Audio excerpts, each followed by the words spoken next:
Ever get that electric tingle when a major camera drop leaks and everyone suddenly refreshes the same page? Today, we're unpacking the Canon R6 Mark III rumors and why this could be the upgrade that actually changes how hybrid creators work. In this video, I'll walk you through the most believable leaks, the headline specs that matter, what Canon might be doing to protect its cinema line, and whether this is a real buy for photographers and videographers. Stick around, I've saved the most interesting trade-off for the end, and it might make you rethink pre-orders.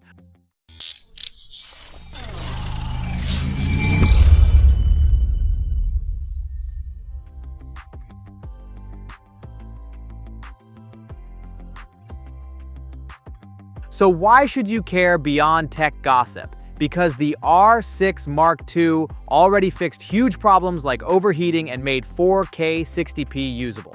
If the Mark III really lands with a 34.2 megapixel full-frame sensor and faster readout speeds, that's not just a numbers game. That means less rolling shutter, cleaner low-light stills, and more usable frames for action work. Trust me on this one. Better sensor speed and improved autofocus can turn a frustrating shoot into something effortless. And if Canon balances stills resolution with pro video tools, this could be the most versatile camera for creators who refuse to choose sides. Here's the rumor checklist that matters to creators. A 34.2 megapixel sensor, possibly shared with Canon's Cine line, readout as fast as 14.2 milliseconds to reduce rolling shutter, and a Digic X plus accelerator combo under the hood. Autofocus is expected to adopt the third-generation dual-pixel system with AI-driven subject detection for people, animals, and vehicles. Basically, the tracking you want for run and gun shoots. Video whispers include internal 6K 60p RAW and 4K 120p slow motion with 10-bit color sampling, though insiders warn Canon may cap some functions to avoid stepping on the C50's toes. So if those caps exist, which features could be limited and why you should still care, coming up.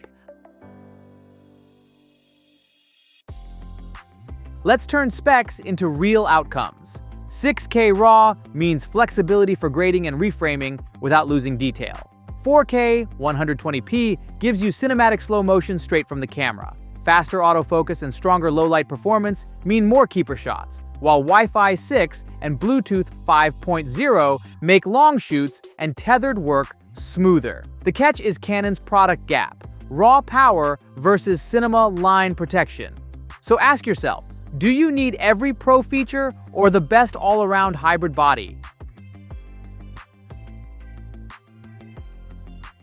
Rumors say the body will keep a weather-sealed magnesium alloy build, dual card slots supporting CF Express Type B and SD, plus better battery endurance. Lens rumors are exciting. A fast RF 45mm f1.2 for portraits, a compact RF 20 to 50mm power zoom for vloggers, a long RF 300 to 600mm for wildlife, and a sturdy 24 to 70mm f2.8L option tuned for smooth video autofocus. Price chatter places a body-only kit between $2,500 and $3,000, which positions this as a high-performance yet relatively accessible full-frame option. If Canon nails this balance, you get near-professional results without the full pro price.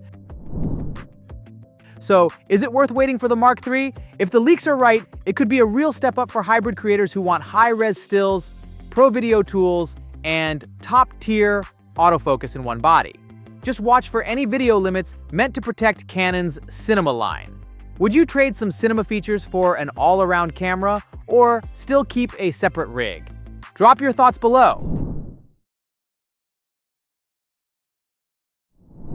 Is Canon about to drop the most exciting APS-C camera of 2025? The R7 Mark II has the rumor mill buzzing, and for good reason. Today we're breaking down the expected release window, price, and the full spec picture, plus a quick buyer wait verdict at the end. Stick around because there's one twist about the shutter that could change how you shoot.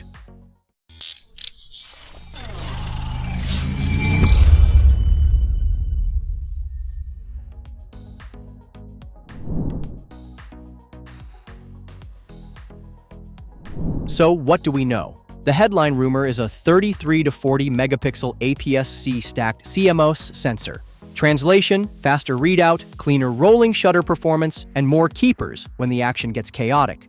Pair that with Canon's Digic X plus the newer accelerator chip, and you're looking at snappier autofocus decisions, smarter subject tracking, and overall smoother operation. Now here's where it gets interesting.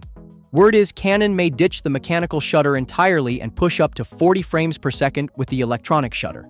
Silent, blazing, perfect for wildlife, sideline sports, or creators who shoot in places where a loud clack would kill the moment. If you've ever missed a decisive frame to blackout or buffer, this bit is for you. Speed is cute, but speed without stability? Hard pass. The R7 Mark II is rumored to deliver up to 8.5 stops of in-body image stabilization.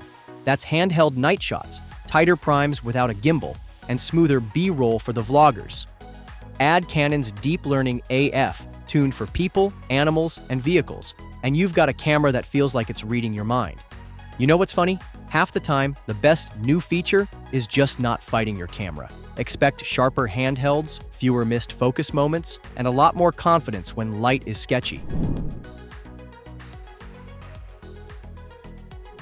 Videographers, trust me on this one. Rumors point to 4K at 120 frames per second in 10-bit with Canon Log 3, and whispers of higher-end modes, think 6K or even 8K in certain crops or codecs. If Canon backs that with active cooling and pre-burst capture, this becomes a serious hybrid tool. On the body side, think of a slightly larger chassis, a more substantial R5-style grip, an AF joystick in the right spot, a vertical tilt or improved LCD, and an OLED EVF around 2.36 million dots with better refresh.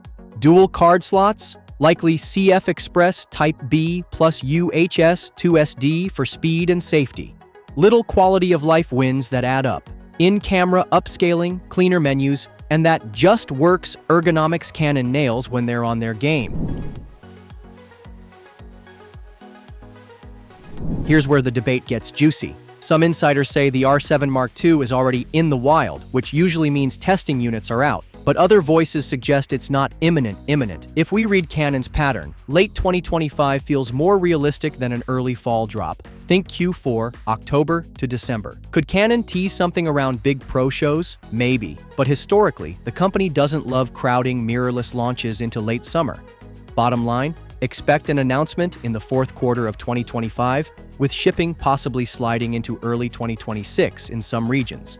Not the fastest timeline, but if the stacked sensor and e-shutter story holds, the wait might actually make sense. Let's talk about numbers. For body only, expect around $1,799 to $1,999 USD, with the 18 to 150 millimeter, more like $2,100 to $2,500. Prices climb thanks to new silicon and global tariffs. So, buy or wait. If you need a camera now, the current R7 is still a beast. But if you crave speed, silence, stabilization, and want APS-C that punches above its weight, the R7 Mark II could be worth the wait. So what's the killer feature for you? Stacked sensor, 40 frames per second e-shutter, or 4K at 120 with Log 3? Drop your thoughts below. And if you enjoyed this, hit like, subscribe, and the bell for more.